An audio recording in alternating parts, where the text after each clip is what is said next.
Selamat pagi, Shalom Om Swastiastu, Nama Budaya dan Salam Kebajikan. Perkenalkan, kami dari kelompok 8 yang terdiri atas saya sendiri, Marisa Rianti Suganda dan Putri Laila.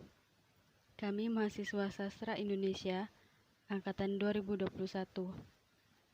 Hari ini kami akan membahas tentang profil mata kuliah Sejarah Sastra Modern Indonesia, Program Studi Sastra Indonesia Universitas Mula Warman. Dosen pengampu mata kuliah Sejarah Sastra Modern Indonesia ini adalah Ibu Norma Atikasari, SSM Hum. Objek ilmu sastra adalah kehidupan manusia yang sudah diabstraksikan dalam karya sastra.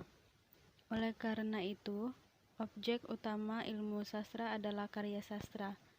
Karya sastra yang menjadi objek ilmu sastra itu bersifat kreatif, imajinatif, intuitif, bertitik tolak pada penghayatan, berupa abstraksi kehidupan. Karya sastra merupakan dunia rekaan atau fiksi.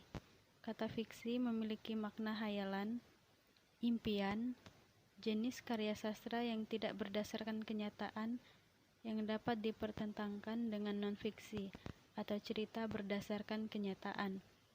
Dalam kenyataannya, karya sastra bukan berdasarkan hayalan, melainkan gabungan kenyataan dan hayalan.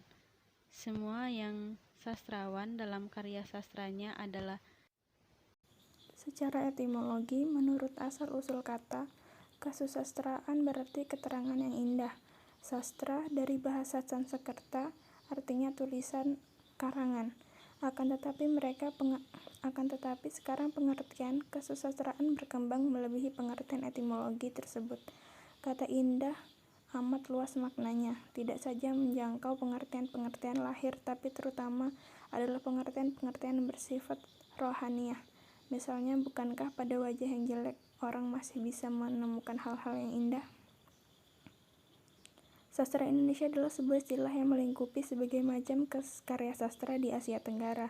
Istilah Indonesia sendiri mempunyai arti yang saling melengkapi, terutama dalam cangkupan geografi dan sejarah politik di wilayah tersebut. Sastra Indonesia sendiri dapat merujuk pada sastra yang dibuat di wilayah Kepulauan Indonesia. Sering juga secara luas dirujuk kepada sastra yang bahasa akarnya berdasarkan bahasa Melayu, di mana bahasa Indonesia adalah salah satu turunannya. hasil pengetahuan yang diolah oleh imajinasinya. Sastrawan memperlakukan kenyataan dengan 3 cara, yaitu manipulasi, artifisial, dan interpretatif.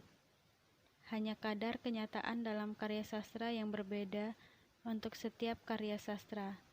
Karya sastra yang bersifat biografis, autobiografis, historis, catatan perjalanan, kadar sebenarnya lebih dominan. Karya sastra memiliki nilai keindahan tersendiri. Karya sastra yang tidak indah tidak termasuk karya sastra. Setiap daerah, golongan, waktu menentukan nilai keindahan yang berbeda. Saat Siti Nurbaya terbit, novel itu dianggap indah. Keadaannya menjadi lain seperti novel itu diterbitkan sekarang. Jadi, objek kajiannya yaitu karya sastra, terutama yang paling banyak dikaji dalam mata kuliah Sejarah Sastra Modern Indonesia adalah puisi. Sebuah ciptaan sastra yang indah bukanlah karena bahasanya yang beralun-alun dan penuh irama. Ia harus dilihat secara keseluruhan, temannya, amanatnya, dan strukturnya. Pada nilai-nilai yang terkandung di dalam ciptaan sastra itu, ada beberapa nilai yang harus dimiliki oleh sebuah ciptaan sastra. Nilai-nilai itu adalah nilai-nilai estetika, nilai-nilai moral, dan nilai-nilai yang bersifat konsepsional. Ketiga nilai tersebut sesungguhnya tidak dapat dipisahkan sama sekali. Sesuatu yang estetis adalah sesuatu yang memiliki nilai-nilai moral yang tidak ada keindahan tanpa moral. Tapi apakah moral itu? Ia bukan hanya semacam sopan santun ataupun etika berbelaka. Nilai-nilai estetika kita jumpai tidak hanya dalam bentuk struktur cipta sastra, tetapi juga dalam isinya, tema dan amanatnya. Nilai moral akan terlihat dalam sikap terhadap apa yang akan diungkap dalam sebuah cipta sastra, cara bagaimana pengungkapannya itu. Sastra Indonesia berkembang dari waktu ke waktu, bahkan sebelum bahasa Indonesia diresmikan pada 28 Oktober 1928. Pada zaman dahulu, bahasa Melayu dipakai sebagai bahasa kerajaan dan bahasa sastra. Hasil-hasil sastra berbahasa Melayu yang tidak tertulis juga sudah ditemukan sejak abad ke-19. Sementara itu, pondasi pendirian sastra Indonesia baru tegak berdiri pada tahun 1920-an dengan munculnya Balai Pustaka. Sejak saat itu sastra berkembang sampai saat ini. Sastra Indonesia secara umum terbagi menjadi beberapa periode, yaitu Angkatan Balai Pustaka, Punjangan Baru, Angkatan 1945, Angkatan 1950, Angkatan 1966, dan Angkatan 1970. Sampai dengan sekarang, di era 2000-an seperti sekarang mulai dikenal cybersastra, yaitu sastra yang beredar luas di dunia cyber atau internet. Cipta sastra merupakan sintesa dari adanya tesa dan antitesa. Tesa di sini adalah kenyataan-kenyataan yang dihadapi. Antitesa adalah sikap-sikap yang bersifat subjektif dan intersubjektif. Sedangkan sintesa adalah hasil dari perlawanan antara tesa dengan antitesa. Itu bersifat idealis, imajinatif, dan kreatif berdasarkan cita-cita dan konsepsi pengarang. Semuanya diungkap melalui bahasa sebagai media.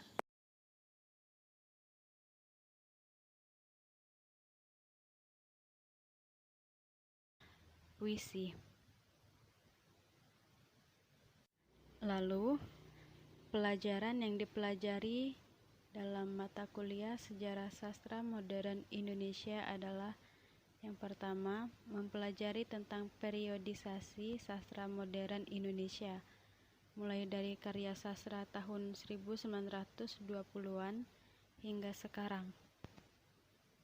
Yang kedua, mempelajari tentang kesusastraan Indonesia angkatan 20-an, yaitu sastra Melayu rendah dan Balai Pustaka. Yang ketiga, mempelajari tentang kesusastraan Indonesia angkatan 30-an. Yang keempat, mempelajari tentang kesusastraan Indonesia masa Jepang, yaitu angkatan 42. Yang kelima, mempelajari tentang kesusastraan Indonesia periode 45-an. Yang keenam, mempelajari tentang kesusastraan Indonesia periode 1950-an. Yang ketujuh, mempelajari tentang kesusastraan Indonesia periode 60-an. Yang kedelapan, mempelajari tentang kesusastraan Indonesia periode 1970-an. Yang kesembilan, mempelajari tentang kesusastraan Indonesia periode 1980-an. Yang kesepuluh, mempelajari tentang kesusastraan Indonesia periode 1990-an. Dan yang terakhir, mempelajari tentang kesusastraan Indonesia periode 2000-an. Sekian penjelasan mengenai profil mata kuliah Sejarah Sastra Modern Indonesia, Program Studi Sastra Indonesia, Universitas Mula Warman. Terima kasih.